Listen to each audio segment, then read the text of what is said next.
This is an 8-iron, and it's a dead shank. Wow. Way right. Oh, takes a hop off the path. You gotta be kidding me.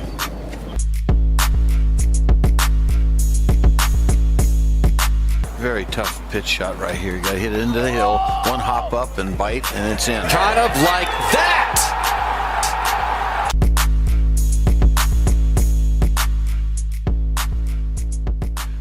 I would like to welcome five-time PGA Tour winner and Ryder Cup member, and he's played in a few U.S. Opens, Mr. Ken Green, back to the Sub 70 podcast. Ken, it's great to have you here today to talk about the U.S. Open. What's up, Jason? I got to believe we can find a subject or two to discuss.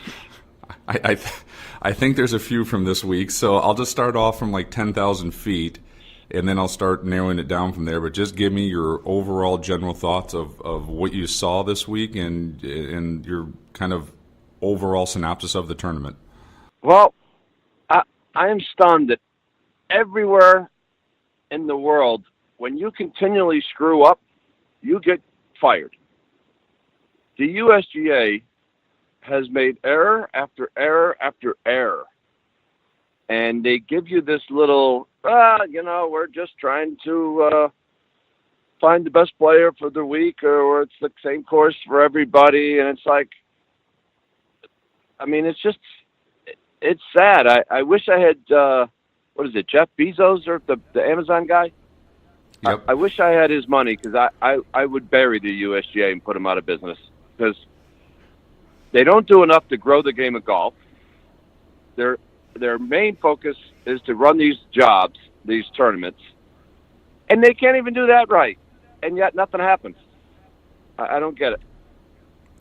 Did you play in the 86 Open there? Yeah, and it's,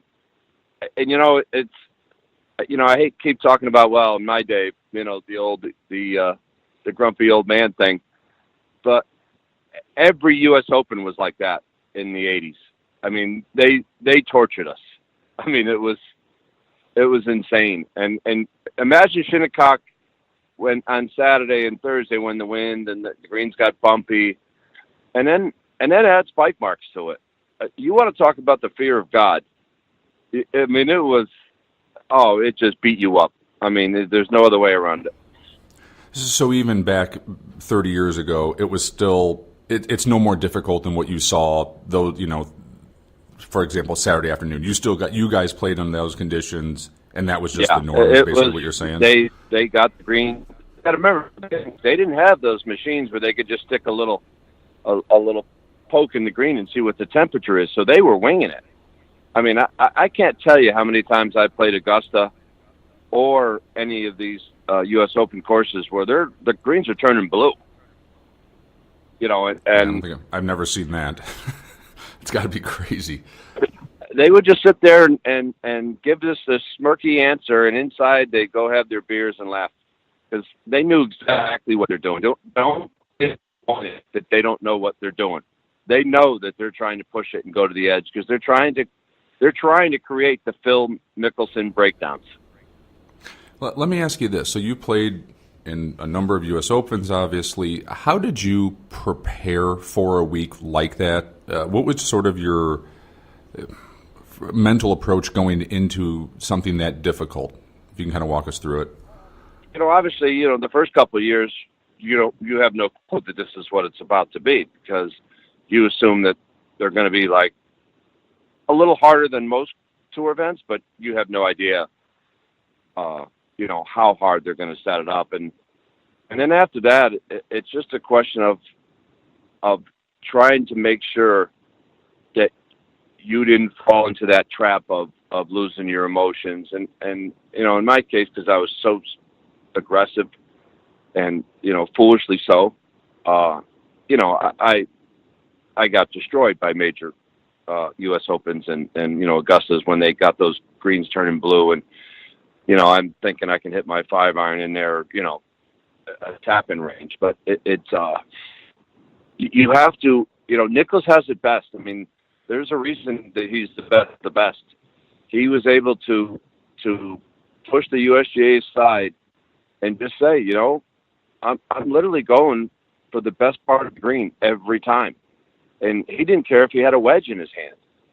he would not go for the pin unless he honestly thought he could have a chance to get it close. And in U.S. Opens, you didn't have to. Anywhere from 5 under to 5 over was going to be good, depending on basically the weather. Has to be a different mindset for you guys to go out there and, like I said, see a pin that's completely normally within range, and then a good golf shot is 36 feet away below the hole with the right angle. I mean, it has to be such a different way of playing golf. It's got to be even harder for there might have been 10 of me's back in the days that we were dumb and going on all the pins thinking we were God's gift to the planet. Today they all play golf like this. This is how golf is now. You swing as hard as you can and you go and you attack everything. So it's got to be even trickier. But for whatever reason, some people just seem to have that mindset. I mean, take Brooks for instance. I mean, and he's still young, so I'm not going to beat him up as some people might interpret this. He's won 3 times and 2 of them have been opens. So it's like, well, why is Brooks' mindset so much stronger in a U.S. Open than it is other tour events? I mean, the guy has massive talent, so why isn't he winning more? Does he fall asleep or what? Maybe this will spur him on, and that's what I mean by I want to judge a person after their career's over, not like during it. But it takes a certain kind of mentality, aka a Curtis Strange or a Jack or Tiger. Obviously, it's just look at their personalities. Ernie Els won twice, Retief Goosen. These are all very laid back, calm, kind of blah guys, if that makes any sense. And maybe that's how. Maybe you need that. Because you can't just turn it back 2 degrees when you play a U.S. Open. You got to turn it back 5 degrees. So even though I may have thought I was doing something or other guys may have thought, they're not even coming close to doing enough. Look at Phil. I mean, Phil's a perfect example. He gets caught every once in a while. He has these meltdowns, whether it's, this one or the wing foot meltdown that he had there at the end. And it's one of those mysteries. I don't know if we'll ever really understand what it really takes to be able to be of that mindset that you can literally contend in a lot of U.S. Opens. From a players, I'm going to ask you another player's question. So you work your ass off Thursday and Friday to get in contention. You see the guys early on Saturday have some nice moves. The course is gettable. And then by the time you tee off, you're hearing and seeing Zach Johnson talking about the golf course is lost. First off, have you ever been in a situation like that where actually by playing good or really well the first 2 days kind of came back to bite you in the end, meaning that the conditions had changed so much? I know that's probably rare because they always try to keep the golf course fair for the day, which they should. But A, have you ever been through something like that? And then B, if you were in that situation, what would you tell yourself or how would you work yourself through that it's literally not fair and you're not seeing the same golf course the other competitors saw earlier in the day, and now you're at a disadvantage for playing well? Yeah, absolutely. No, you're dead on. Those guys that teed off Saturday were literally bone porked, and it has happened, and it's going to happen again because the USGA doesn't use their brains. At courses like Shinnecock, where unexpected winds can come up. It happened at Pebble Beach in '92. When everyone thought Colin Montgomery had won the tournament because he went out, played a good early Sunday round, and then 40-mile-an-hour winds came up out of nowhere, and Tom Kite barely beat him, and it was kind of AKA Tommy Fleetwood, but it's the common denominator is the location. So they don't lose them at, say, an Oakmont if you have those wins, but they may already be unplayable, but it's unplayable even when you really tee off. You can't tee off 7th out of the box on Sunday and make up ground because the course is still playing so damn hard, whereas like at Shinnecock they could because it's set up so easy. And it's like, what's so hard about Friday afternoon, knowing where you're going to put the pin on Saturday, going out and putting and chipping to those pins. And you'll be able to tell right then how much the course has changed in the afternoon. And you'll be able to say, oh, my God, we can't put this pin here on 13. We can't put this pin here on 14. We can't put this pin here on 15. You know, and yet, you know, all they do is, oh, yeah, we might have made an error there. That was our bad. And, you know, and then everyone says, well, it's the same for everybody. But it's not, because you don't know when you hit that perfect shot, you don't know when you're going to hit it, or that bunker shot. I think that, well, even a couple guys did that. You know, they're literally putting it off the green. I mean, it's inexcusable to have a pin that close to an area where it could literally go down and off the green. I mean, did you ever experience that in your career where you saw a course? I mean, does anything ever pop into your mind where you're like, "Holy cow, I'm screwed because I'm second to the last group on Saturday or Sunday"? Do you ever recall a course changing that much where you were at a disadvantage? The only time it happened to me was at the British Open, and it's a little different than a U.S. Open, because you know that the weather goes haywire there, and you know right. The greens at the British are slower. But I think I had shot 67, and I was second after one round, and it was a perfect day Friday morning. You know, I tee off at like 1:30 or 2 o'clock, whatever it was. And all of a sudden, this gale comes up out of nowhere for, you know, the whole afternoon. You know, I played what I thought was a great round of golf, 78, and I'm out of the tournament. You know, and Muirfield played so hard. It was, you know, but that's more about like you weather. Can't control it. Right. And then also, too, I mean, I'm thinking about this. Wasn't Nick Price brought into the USGA for this reason, to help with this kind of stuff? As a player's point of view? Like I said, how hard – this is the part I'm baffled on. Like, it doesn't take a rocket scientist, right? I don't just get have it. Nicky Price putt some balls and chip it as a quote unquote as a pro, yeah. And go, you can't do that. It's already getting that firm, and you put some water on this. I mean, you would. Well, that's the thing I don't see. For, they're doing all their testing in the early morning, though. When they go out and set these pins and determine them, you know, they do these little putts and chips, and that you can't do that. So you got to wait literally until Friday when the last group is done. You know, when they make the turn on both sides, someone should be out there chipping and putting to tomorrow's pins to see if this is doable or not. And you never see them doing it. And it's just common sense. Ken Green is not an idiot. I mean, a genius. He's more of an idiot than a genius. And they continually make the error. You know, we all screw up. You know, if you make one error, okay, we screwed up, or, you know. But when they continually make error after error, you got to wonder, do they really care? That's what I mean by, I don't necessarily believe them that when they even apologize. This is what they've done forever. You know, goes back to the massacre at Wingfoot, and you know they just got basically embarrassed at Chambers Bay and Erin Hills with the way under score. And you know, Shinnecock is obviously, you know, I don't know I can't remember what Floyd shot when he won in '86, but I mean, I think it's been over par, and then whatever Floyd shot. I mean, so we all know how hard it's going to play, so why do you even bother? So then they turn around and they go and set it up on Sunday like it's a regular event. And, you know, you literally played coming. 4 different golf courses.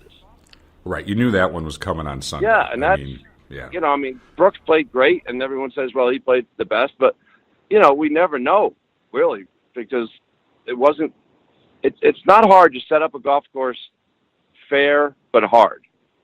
And that's all the players are asking for, is just be consistent, not be unfair.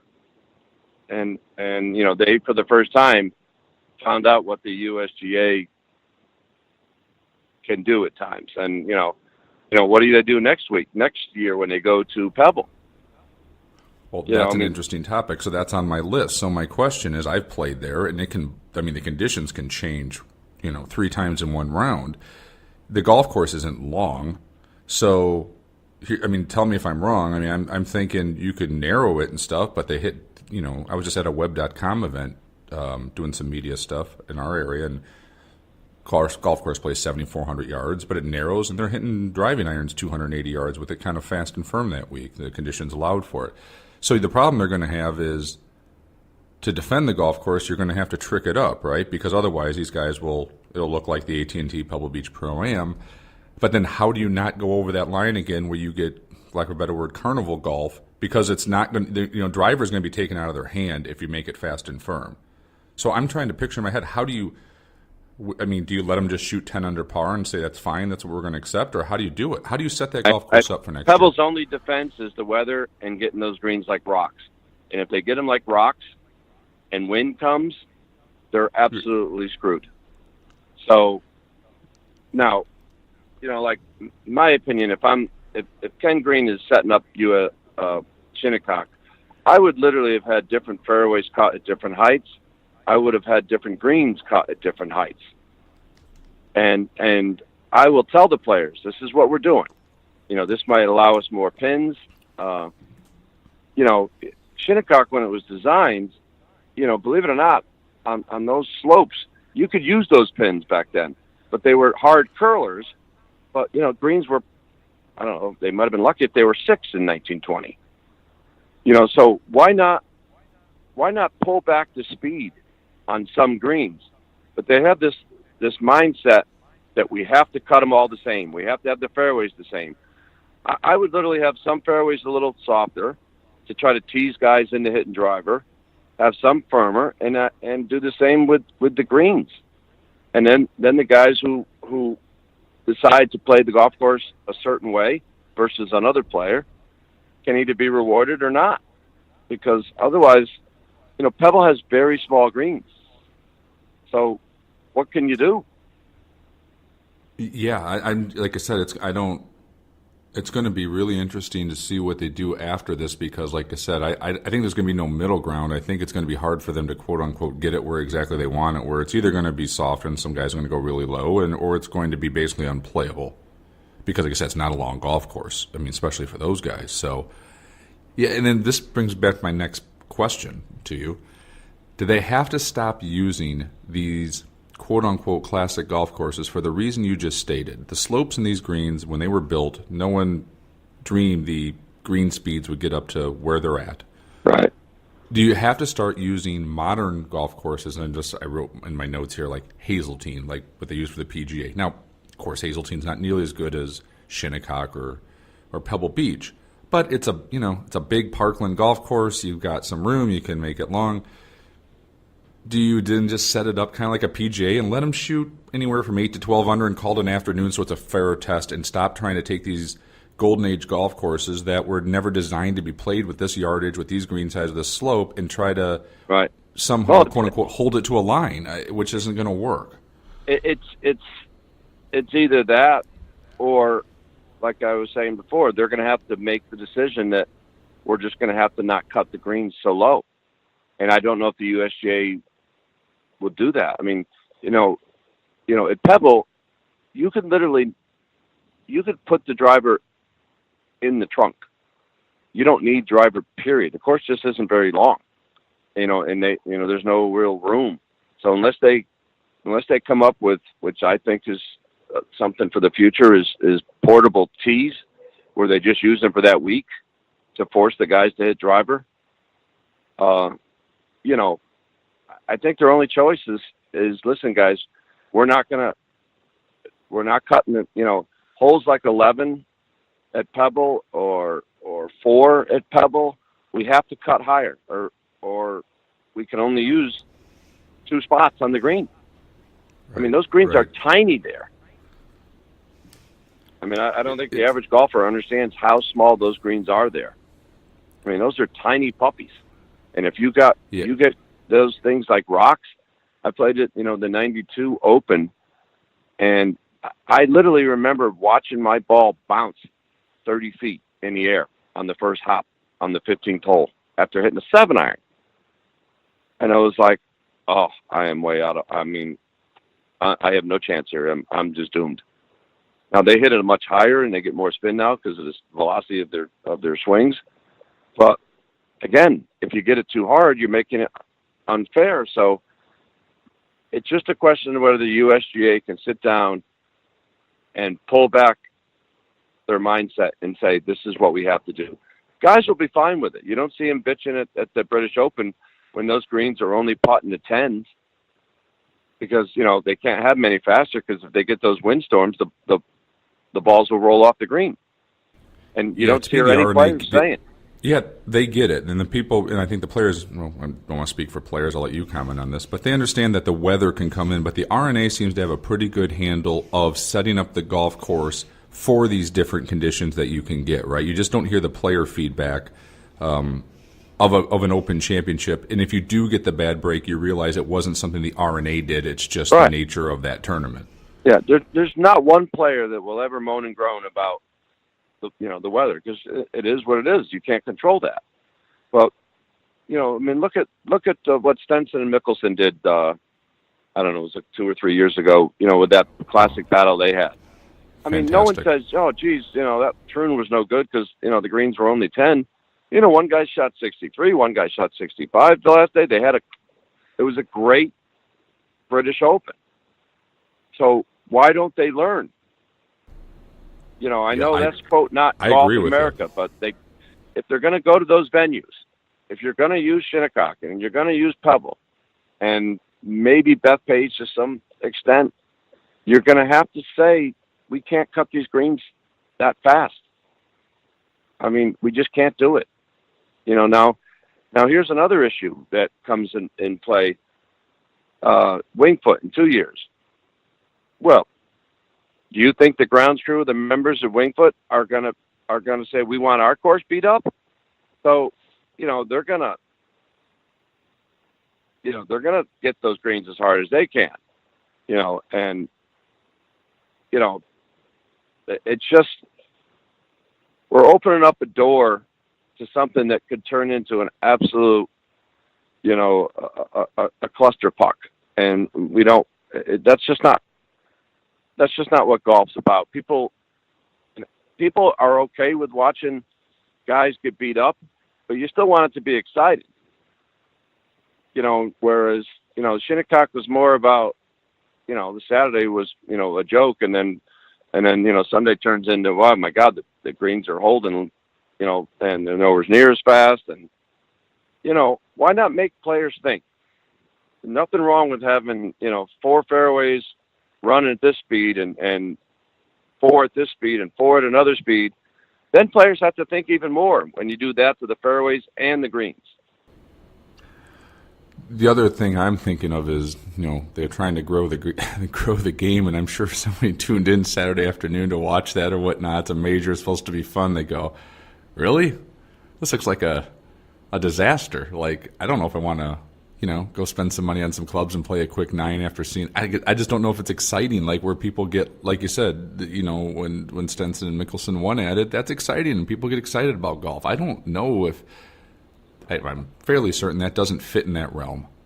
No, I mean, we have to think about golf and its future, and whether we like it or not, whether we believe that all the excuses people say that they have for not playing golf, it doesn't matter whether they're right or whether they're wrong. We still have to change everyone's mind in order to get these people to continue playing golf. We may have 25 million golfers now, but 10 years from now it's going to be 20, and then it's keep going down and down and down. And we've got to find ways in the USGA and the PGA of America. We have to change rules. We have to change ways we're doing things. We've got to get kids into the game, and not just kids from the clubs. Where they have the programs.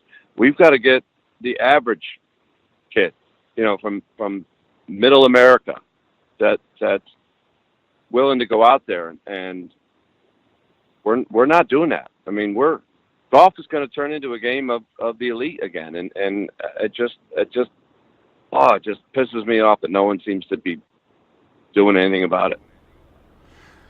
Let's talk about the elephant in the room, Phil. With you're talking about my gut.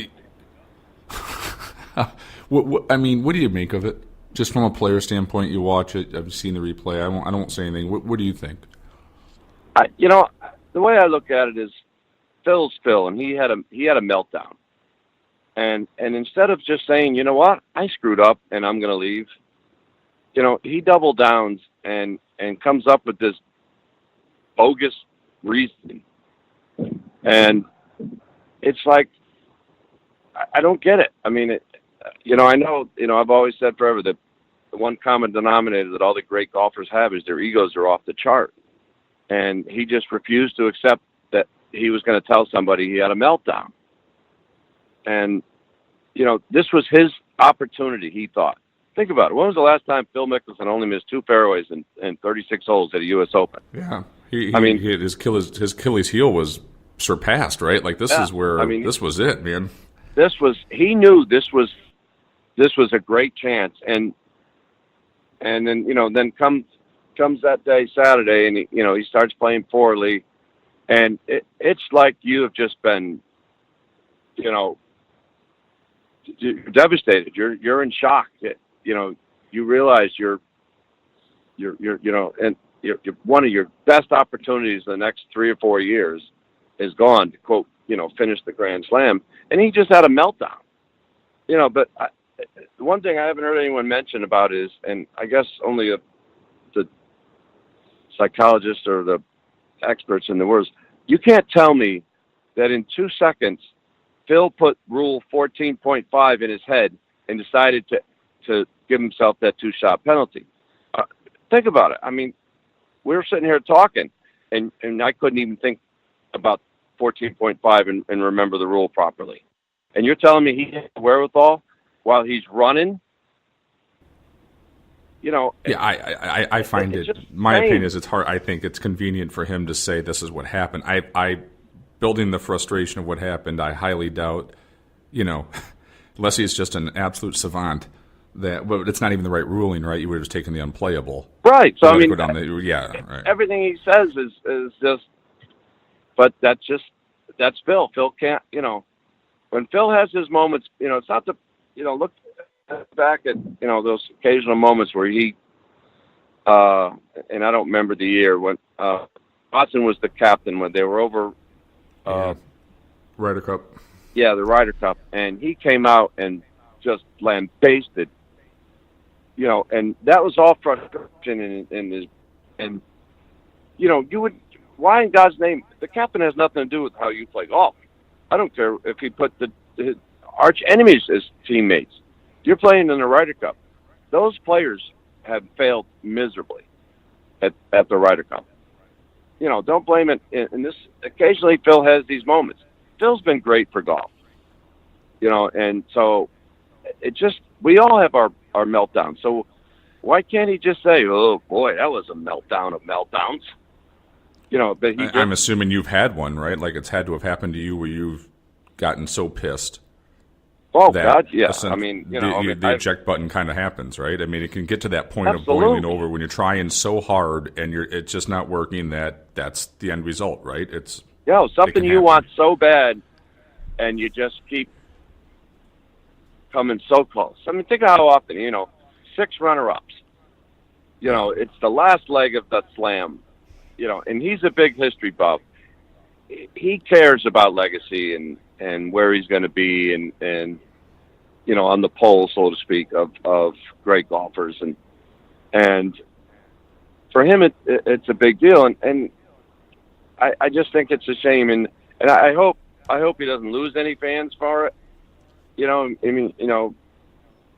If he wants to double down and say, what he did, that whatever, I don't think anyone in America really believes it. So, if that's what he needs to say to justify it, then so be it. But it's a shame. But he's done too much for golf, and he's too good with fans to let's rip him apart for it.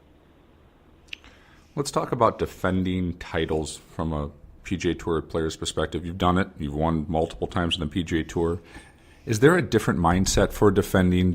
Is it obviously you guys want to win, but is it a different level of wanting to win and a pride in trying to defend it? When you were out there, playing, did you have a different approach when it's an event you're going back to defend? The best thing about being a defending champion is that you have really good vibes. I mean, in the U.S. Open's much different, and this is why it's done so rarely, is that, the U.S. Open, you're going to different courses. So it's not like you can say, oh, I love this golf course. Look at Tiger Woods and how often he's won at Torrey Pines or, in Akron. And, it just sometimes you have those vibes on a course, and you could be playing mediocre, and all of a sudden you show up and you start playing better just because of the vibes. Everyone who plays golf knows it's all about how your inner brain's. If you feel good over the ball, you do better. I mean, it doesn't matter what level. And this is what I always try to stress to amateurs.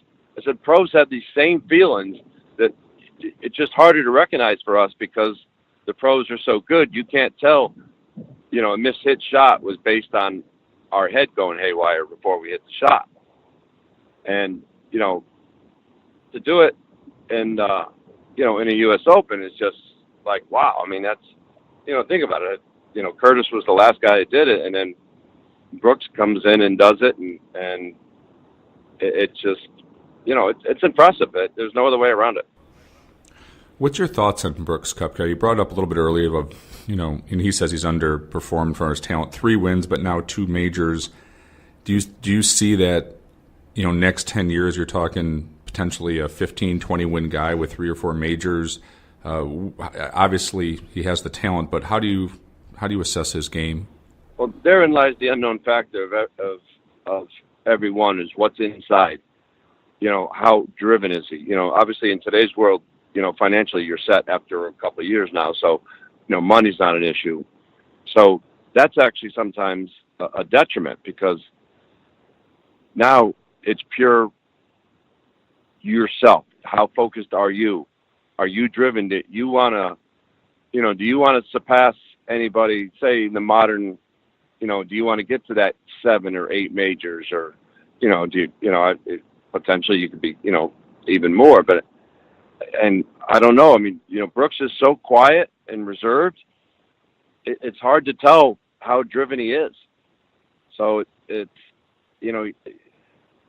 there's some players you can tell, Tiger, Phil, VJ, they were driven, they wanted it, but I don't know. I think Jordan's driven, he wants it.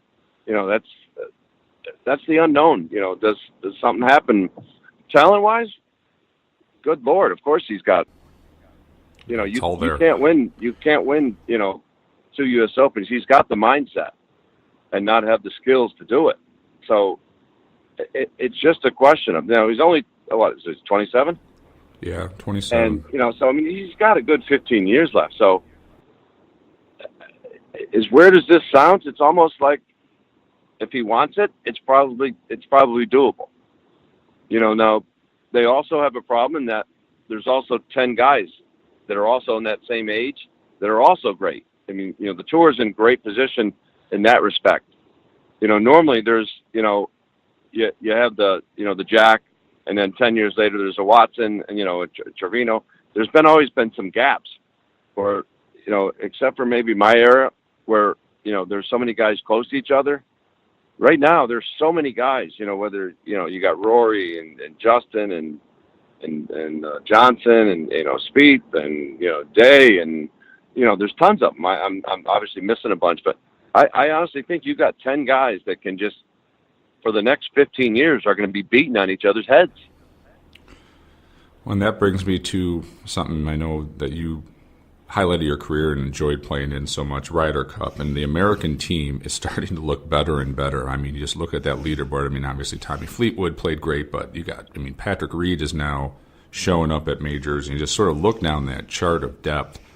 I think the American team is going to be as strong as it's ever been going into Europe, and there's no guarantee with that, but like your opinion on that. And then from what you've seen out of Tiger at this point, if you had to you were the captain and you had to make a pick and you didn't qualify in points, would you put him on the team at this point or would you not? Well, I'll go to the Tiger first. I think because he's become well-liked with the players, serving as the vice captain and all that for the last few years, I think it's a lock. I personally not so sure I would do it. I just go back and I look at, something, the numbers are the numbers. When Tiger and Phil we didn't win a whole lot. And I don't know if, not being inside the quote players' rooms or the players, what was the reason? But all I can tell you is that it's crazy that we went like seven Ryder Cups without winning one. I mean, but I think he's a lock unless for some reason he starts playing poorly. Maybe they'll use that. But Purix is a good friend, and I just think you're crazy. I mean, he's still Tiger Woods. I mean, there's no other way around that. And the strength of the team is phenomenal. I mean, like we were just saying, they're so deep now, and I wasn't a big fan of that. I forgot what they've since named it. When all these guys got together and we're going to fix what's wrong with the Ryder Cup baloney. Yeah, their committee thing. Phil and all the Phil ego. Yeah. And it's just go out and relax and like the Europe. That's what the Europeans do better. They relax and have fun. And again, everyone who plays golf, the harder you try in this game, you're done. If you cross that line of trying too hard, you're a fried egg. And that's what we have done in the Ryder Cup. And they put so much pressure on each other that it just becomes, an avalanche. Now, they're going to France. I know nothing about the golf course, so I don't know who it might favor, who it doesn't. But the Europeans also have some pretty good players, and they have a habit of they'll keep their so-called weak links out, which I'm personally not a fan of, but they will. So, on paper we are clearly the better team, but it's not like it's a football team where the better team usually is going to win, or a basketball, or this is golf. It's a fine line between, you could literally take the third next best team in America and they could beat the best team. There's that fine a line in 1 week of match play. So you'll never convince me. It's about relaxing and having fun, and that's what Europe has always done. Go have go have the beers, enjoy yourself, and laugh, and ask a person after he shanks one or two what he feels like on the third shot. You're petrified, and this is basically what America's been for the last 20 years with the Ryder Cup. Yeah, and I still think it's going to be close, right? Because, like you said, you still have Terrell Hatton was up there. I mean, the European team is still going to be able to put, like you said, even if it's eight guys, it's going to be competitive, right? I mean, you just think Rose, Stenson. I mean, I could name 8 guys, and I think you could flip a coin probably on those 8 against 8. It's that bottom half, but do they leave them out? And Ascent not leave them out, but they're not as exposed as the other guys, and you play those hot teams. And it's always in Europe, right? They always seem to have a little bit of advantage over there, and I'm sure the captains will, they'll do the home course advantage like we did on, at Hazeltine and whatnot for our guys, of looking at the stats now that everybody has and set the golf course up for the Europeans. So It's probably going to be tight, but going into it, it looks really good. I actually think it should be the other way, and I don't mean to interrupt, but, I'm going to anyway, so don't worry about it. Yeah, that's all right. When it's in America, the American captain gets to decide, what he wants, the rough, the speed, the greens, the pins, and all that kind of stuff. And I think it should be the other way around. I think the Europeans should have the ability when it's in America, and the American captain should have the ability when it's over in Europe, as to offset if there is any advantage to doing all that, because of the home field advantage thing. And I think it would be more interesting, and it would bring more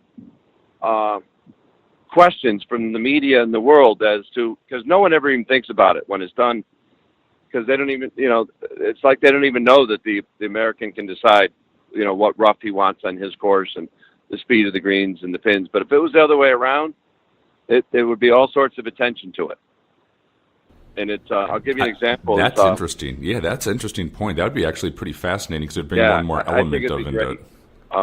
Like I said, the players win or lose the Ryder Cups, but if there's ever an opportunity where maybe the captain had a chance, I would blame Davis Love at Medina when they had that huge lead, he went for all tricky, hard pins.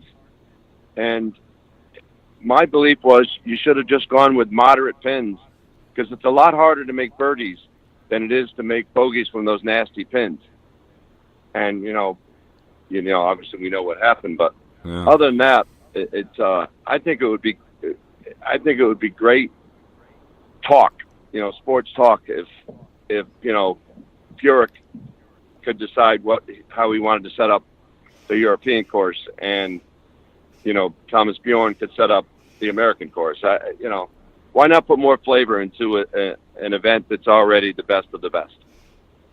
Wouldn't it be cool too if they did what they did with the President's Cup, where Captain Furyk would say Tiger Woods, and then the other captain could say Sergio Garcia? I love that.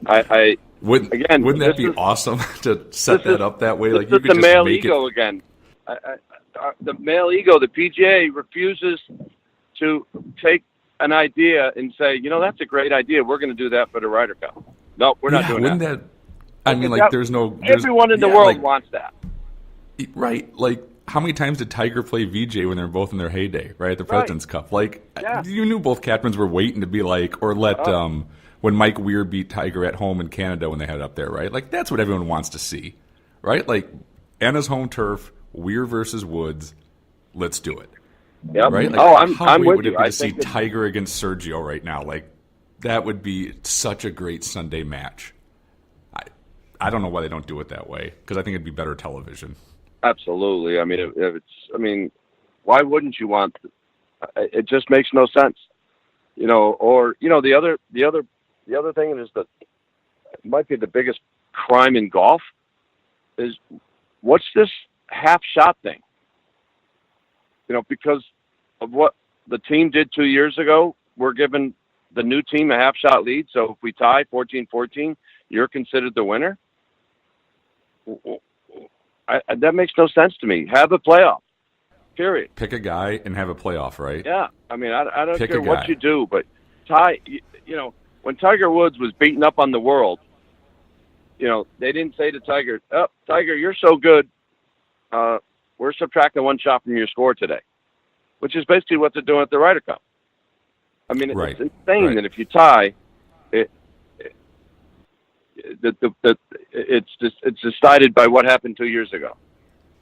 Or the captains on Sunday at the start of the round have to put a name in the hat, right? Yeah, so whatever. You don't get to see how they play, and if it comes down to a 3-hole aggregate playoff, right? Whatever they want to do, they got to. It has that to would be cool. Done. They used to do it at the President's Cup. Do you remember the great Tiger Ernie Els battle in that playoff, that 3-hole, and then got dark? That was phenomenal. That was incredible. Yeah. And they both said they never felt so much pressure. Right. I mean, that's exactly what you want. I mean, first of all, how often does a Ryder Cup or a President's Cup end in a tie? Once every 30 years, if you're lucky. So why not have that in there? I mean, I think it's sad. If it's a tie, call it a tie, but don't sit there and give it to the dopes that won it 2 years ago. My last question for you, Fox's coverage of golf and Azinger and Curtis and Shane Bacon and Steve Flesch, what's sort of I'm assuming you watched it, what's your take of how those guys are doing, and do you think they're starting to compete against the guys who have been doing golf broadcasts for a longer period now? They're starting to find their rhythm and get their own groove? They're clearly better than when they started at Chambers Bay, but they're still weak. There's no other way around it. I mean, Curtis knows what he's doing. He's good. Joe Buck, I think he's great, but I don't think he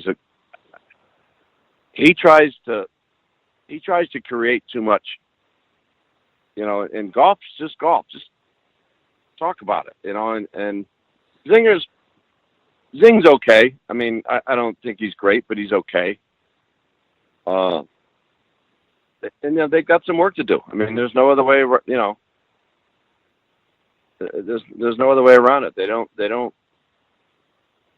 work very well together at times. They're talking around each other or over each other too often, and sometimes they're making points that are just absolutely idiotic. And my biggest beef about players who turn into the broadcasting list, it's like they've forgotten they were players. It's like if you had listened to another player say what you just said, you would have crucified him. It's like they've turned in. I don't get it. You know, I don't know if they're trying to appease like the producer or whether they're being told they can't say X, Y, or Z, you know, without really knowing for sure whether they're put on a leash. You know, I mean, you know, like obviously I can't tell you how many people want me to do it. And I'm like, they're going to put me on a leash. You know, I mean, I just don't think that's golf. If you can't tell the truth, why do it? You know, and you've been a because I think you'd be great at it. Like, I think your perspective would be, that's the reason why I called to have you on for talking about the U.S. Open. I think you'd be fascinating in a tower to talk about what you're seeing. No one's approached me recently. I mean, NBC tried to get me about 15 years ago, and I just kind of decided my career wasn't over yet. Although it was, I just didn't realize it. But my hardest thing would be, you know, doing all that kowtowing. You know, I mean, you know, like for instance, at the Shinnecock. Remember, I don't know if you remember in the beginning how much they talked about how great Shinnecock was to the growth of golf in the beginning, and Shinnecock and USGA had this incredible relationship. You know, they were one of the first ones that held an Open there, and then it was like 90 years before the USGA and Shinnecock got back together again. So what happened? Something had to have happened. You know, there had to have been a feud or a fight. Or, you know, Shinnecock is, like you said, it's too nice a golf course, especially back in the 20s, 30s, 40s, 50s, 60s, and 70s, when the greens were not like they are now. We should have been playing Shinnecock every 10 years. So what happened between the USGA and Shinnecock? But is Fox afraid to report that because they signed this big deal with USGA? You know, soon to have something to do with it, right? I mean, yeah. Well, you know, I mean, let me put it this way: if you were on a tower, it would be interesting. I'll say that it would be an interesting telecast. Well, maybe one of these days I'll make a guest appearance and go from there. Well, I want to thank you so much for being on with us today. Your perspective is, and your opinion is always welcomed here. It's fantastic, and hopefully we can talk to you soon. If maybe do a recap of Ryder Cup or another major, we'd love to have you on again. So thanks so much for your time today and your insights, Ken. I greatly appreciate it. You got it, buddy. Have a good one.